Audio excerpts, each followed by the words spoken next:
Ils ont maigri. Ils sont devenus barbus. Allez voir seulement. Sont-ils heureux ou malheureux? Voilà. Nous rendons les jeunes heureux chez nous. Vous pouvez nous en envoyer d'autres. Ils seront aussi heureux qu'eux. Amen. Amen. Nous voudrions vous remercier, vous les parents, pour le don que vous avez fait à l'Église, à la compagnie de Jésus. C'est vrai que ces jeunes ont senti l'appel du Seigneur dans leur cœur et ils ont répondu. Ils ont cherché où ils pouvaient mieux répondre à cet appel et ils sont venus dans la compagnie de Jésus. Résumer le noviciat en un mot, peut-être qu'on pourrait développer, serait la disponibilité, tout simplement. La disponibilité surtout de cœur. Être disponible, c'est-à-dire être dans la capacité d'apprendre, parce que c'est un temps très fort d'apprentissage et il n'y a qu'une grande ouverture qui peut favoriser cet apprentissage. C'est ce que je peux dire concernant mon temps de noviciat ici. Merci. Le noviciat comme étape de formation et de probation que propose la compagnie de Jésus a été pour moi une étape dont j'ai tiré beaucoup de profit. Je le dis pourquoi? Parce que c'est cette maison qui m'a aidé, à comprendre le sens de ma vocation et à acquérir une certaine maturité, qui m'a aidé aussi à pouvoir croître dans la familiarité avec mon Dieu. Et je crois qu'avec tous les enseignements reçus, je m'efforcerai de pouvoir aider la compagnie à accomplir sa mission selon les dons et grâces que j'ai reçus du Saint-Esprit. L'expérience est la plus marquante du noviciat. Je tiens toujours à retenir la grande retraite. Ces 30 jours de rencontres, d'expériences, de reconnaître la volonté de Dieu dans ma vie m'ont beaucoup fait du bien. Ces jours m'ont beaucoup causé de consolation et m'ont aidé à grandir dans la vie spirituelle, à connaître le Seigneur et à connaître la volonté du Seigneur pour moi. Je suis très ravi pour cette journée de joie et pour l'expérience passée au noviciat. Le noviciat d'abord qui est un temps de formation, de probation. Et par rapport à la formation, j'ai retenu au moins 3 choses, surtout sur les plans spirituels. Je me suis familiarisé avec le Christ par l'expérience ignatienne faite, la grande retraite. Et ça m'a aidé à grandir davantage sur les plans spirituels. Et je pense que ça m'a aussi aidé pour le reste de ma vie, comment je vais vivre cet engagement que je viens d'offrir ces sacrifices aujourd'hui au Seigneur. Avant de commencer, j'aimerais d'abord donner, disons, une affirmation du pape François qui dit la vocation telle qu'elle est, avant d'être un appel, elle est d'abord une grâce. Cette grâce-là, comme don de Dieu, elle est vécue de façon divine, quoi. Dieu, dans son immense amour, donne de quoi il est nécessaire pour que nous puissions parvenir à répondre affirmativement, efficacement à cet appel. Concernant ce que je gardais, ce que j'ai imprimé du fond de mon cœur quant au noviciat, c'est tellement beaucoup, mais je saurais résumer ça en une chose. C'est quoi la chose? C'est l'amour. L'amour surtout envers les jeunes. À ces jeunes-là, c'est de faire confiance au Seigneur et suivre la voie de ce que le Seigneur leur dit dans le cœur. Qu'ils ne soient pas découragés. Si le Seigneur les appelle, qu'ils répondent avec un cœur généreux et joyeux. Parce que le Seigneur ne peut jamais décevoir celui qui lui fait confiance. Et aussi de suivre les enseignements de l'Église et toujours d'être disponible, prêt, généreux à se donner de tout leur cœur. C'est tout ce que je pourrais dire en un mot. Merci. partager comme expérience, c'est d'abord que le noviciat est un temps de formation et de probation. Et c'est là où nous arrivons à poser les bases, les fondements de notre vie religieuse.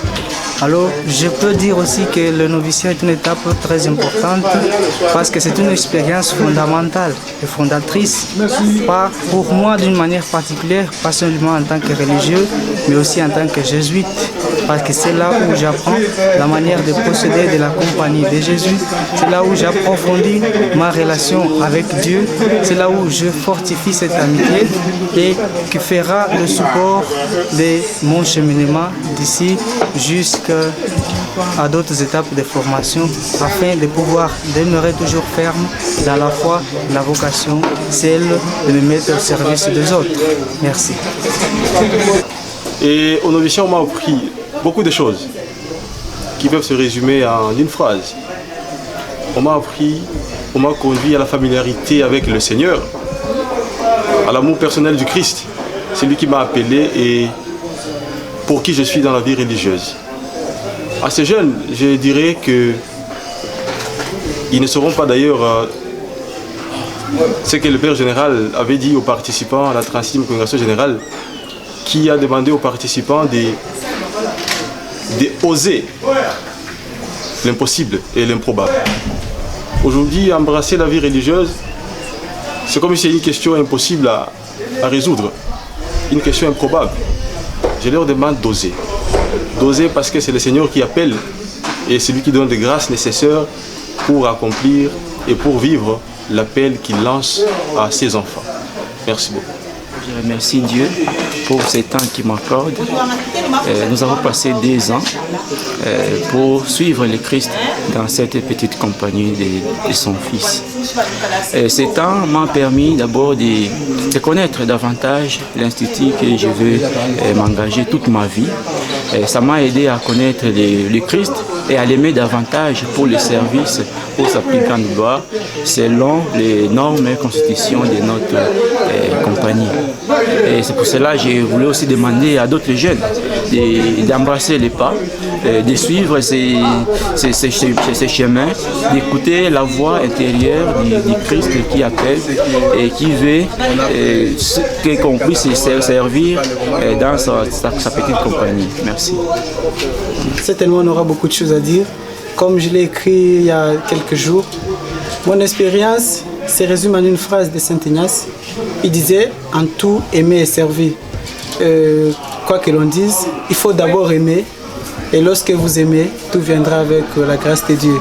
Aimer et servir, voilà ce qui m'a permis de pouvoir réaliser, faire quelque chose de mon mieux pendant tout le temps que j'ai passé ici. Voilà un peu de mots, ce que je peux vous dire. Donc, c'est ça.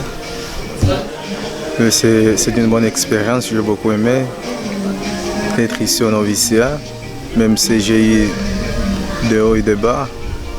C'est une bonne expérience qui m'a beaucoup aidé à grandir, non seulement spirituellement, mais aussi humainement, dans la dimension humaine, dans la relation avec les autres. Merci beaucoup. D'abord, ce qui m'a beaucoup marqué durant mon temps de noviciat à Kinshasa, en Zambie, c'est l'expérience que j'ai eue avec Dieu, l'intimité que j'ai eue avec Dieu, mais aussi l'expérience que j'ai eue de connaître la compagnie universelle, de connaître beaucoup de compagnons qui sont heureux, qui m'ont appris beaucoup de choses, à comment être, à comment faire et à comment me bien comporter dans la compagnie, mais aussi dans la vie sociale avec les autres. Quelque chose qui est un peu mystérieux. Mystérieuse dans le sens... ça demande beaucoup de temps, beaucoup de réflexion pour nourrir cette question, parce que ce n'est pas d'un coup, on peut répondre. On peut faire aussi un mauvais choix, mais ça demande un accompagnement aussi assidu, et un long accompagnement, disons, en ce sens. Mais ce que je peux partager pour ceux qui se sont qui se sont engagés ou qui sentent en eux ces désirs de servir Dieu, de se donner à lui, c'est mettre dans la prière. C'est dans la prière qu'on découvre la voie à laquelle le Seigneur nous appelle. Grosso modo, c'est un peu ce que je peux dire sur la vocation.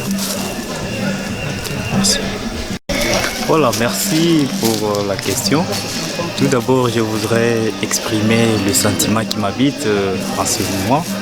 Je suis très joyeux, très heureux d'avoir prononcé mes vœux. C'était ça mon souhait, c'est ce que je voulais.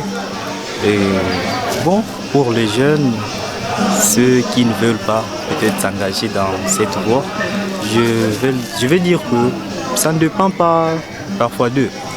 Parce que c'est Dieu qui appelle. Alors quand il appelle, maintenant c'est à nous de répondre. Alors cette réponse-là, parfois c'est un peu confus. Nous n'arrivons pas à découvrir cet appel-là. Alors ça demande que nous puissions nous ouvrir aux autres personnes mieux expérimentées dans ces domaines que nous appelons les accompagnateurs spirituels. Alors c'est grâce à eux qui peuvent nous aider à clarifier cet appel-là. Comme pour moi par exemple, j'ai senti ce désir quand j'étais encore à l'école, en première année secondaire. Mais à ce moment-là, je ne comprenais encore rien. C'est grâce à mon accompagnateur, l'abbé Jean-Pierre Ilamoussese, que j'ai pu comprendre ma vocation. Et c'est lui aussi qui m'a fait connaître la compagnie de Jésus. Donc avec son aide, j'ai constitué le dossier de demande d'admission et me voici aujourd'hui à la fin du noviciat. Je viens de faire mes vœux. C'est-à-dire, vous voyez que c'est un processus. Alors, nous devons nous ouvrir aux autres. Dès que nous sentons ces désirs-là, nous nous ouvrons aux autres et nous les laissons aussi nous guider par leur expérience. Voilà, c'est ce que je peux dire. Mais bon, la seule chose que je peux leur dire, c'est de garder à l'esprit et de garder contact avec nos textes, de les méditer régulièrement pour ne pas oublier, pour que cela ne se perde pas avec le temps.